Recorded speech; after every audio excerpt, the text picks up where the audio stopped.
सांची के स्तूप में किसकी अस्थियां रखी गई हैं? महामोगलयान की अस्थियां सांची के स्तूप में रखी गई हैं। स्वागत है दोस्तों आपका आज के इस वीडियो में। आज का हमारा पहला प्रश्न, धार के किले में स्थित देवी कालिका का मंदिर का निर्माण किसके द्वारा कराया गया था? दोस्तों, धार के किले में स्थित देवी कालिका मंदिर का निर्माण परमार नरेश कुंज के द्वारा कराया गया था। दूसरा प्रश्न है, धार के किले में किसका जन्म स्थान है? धार के किले में दोस्तों पेशवा बाजीराव का जन्म स्थान है। पेशवा बाजीराव का जन्म स्थान। अगला प्रश्न दोस्तों, राम के भाई शत्रुघ्न के पुत्र शत्रुघाटी ने विदिशा पर शासन किया था, उनकी राजधानी का नाम क्या था? दोस्तों, शत्रुघाटी ने विदिशा पर शासन किया था, उनकी राजधानी का नाम था कुशावती। कुशावती उनकी राजधानी थी। अगला प्रश्न दोस्तों, मंडला के किले में राजराजेश्वरी की स्थापना किसने करवाई थी? दोस्तों, राजराजेश्वरी की स्थापना राजा नरेंद्र शाह के द्वारा कराई गई थी। अगला प्रश्न, रामायण काल में मध्य प्रदेश दंडकारण्य के घने वन थे। यदुवंशी नरेश मधु जो इस क्षेत्र के शासक थे, किसके समकालीन थे? दोस्तों, यदुवंशी नरेश मधु जो थे वो राजा दशरथ के समकालीन थे। दोस्तों, वीडियो अगर पसंद आ रहा तो लाइक कीजिए, चैनल पे नए तो चैनल को सब्सक्राइब कर लीजिए। छठा प्रश्न, महाभारत काल में यादववंशी नरेश नील कहाँ के शासक थे? दोस्तों, वो अनूप निमाड़ के शासक थे। अगला प्रश्न दोस्तों, किस प्रमाण से इस तथ्य की पुष्टि होती है कि बौद्ध धर्म को राजकीय संरक्षण प्राप्त था किंतु अन्य सभी धर्मों को फलने फूलने की अनुमति थी? दोस्तों, इस बात की पुष्टि हेलियोडोरस के गरुड़ स्तंभ से होती है। किससे? हेलियोडोरस के गरुड़ स्तंभ से।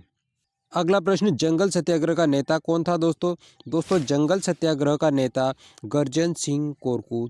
अगला प्रश्न दोस्तों, अंतिम मराठा शासक कौन था? दोस्तों, आखिरी मराठा शासक माधोजी सिंधिया थे। कौन थे?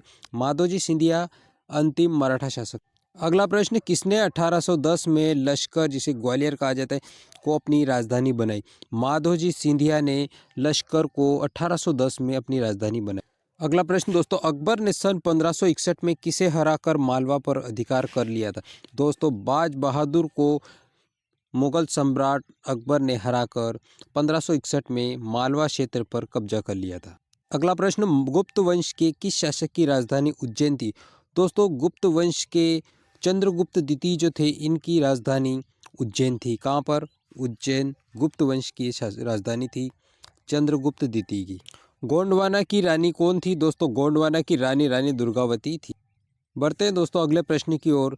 14वां प्रश्न है, क्रांतिकारी दल का गठन कहाँ हुआ था? दोस्तों, क्रांतिकारी दल का गठन 1907 में हुआ था। और कहाँ पर हुआ था? जबलपुर में। 1907 में जबलपुर में क्रांतिकारी दल का गठन किया गया था। अगला प्रश्न दोस्तों, 1939 में द्वितीय विश्व युद्ध आरंभ हो जाने पर कहाँ से महात्मा गांधी ने अवज्ञा आंदोलन की शुरुआत की थी? दोस्तों, जबलपुर से अवज्ञा आंदोलन की शुरुआत की थी। जब 1939 में द्वितीय विश्व युद्ध आरंभ हो गया था, उस समय महात्मा गांधी जी के द्वारा जबलपुर से अवज्ञा आंदोलन की शुरुआत की गई थी। अगला प्रश्न दोस्तों, मालवा पर शेर शाह सूरी ने कब अधिकार किया था?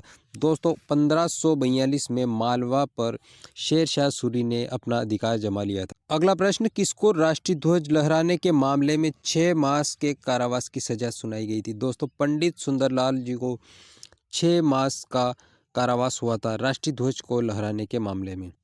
अगला प्रश्न, एरन किस जिले में स्थित है? दोस्तों, तो एरन सागर जिले में है। अगला प्रश्न दोस्तों, मिहिर भोज की राजधानी थी? दोस्तों, मिहिर भोज की राजधानी धार थी। कहाँ पर? धार मिहिर भोज की राजधानी थी। अगला प्रश्न दोस्तों, वीडियो का आखिरी प्रश्न, भीमबेटका की गुफाओं की खोज किसने की थी? दोस्तों, भीमबेटका की गुफाओं की खोज वाकणकर के द्वारा की गई थी। किसके द्वारा? वाकणकर के द्वारा भीमबेटका की गुफाओं की खोज की गई थी। दोस्तों, चैनल पे नए तो चैनल को सब्सक्राइब कर लीजिए, वीडियो पसंद आया हो तो लाइक कीजिए, अपने दोस्तों में ज़्यादा से ज़्यादा शेयर कीजिए। एमपी जीके का वीडियो आपके किसी भी एग्ज़ाम की दृष्टि से बेहतर और उपयोगी होगा। मिलते हैं अपन अगले वीडियो में, तब तक के लिए बहुत बहुत धन्यवाद।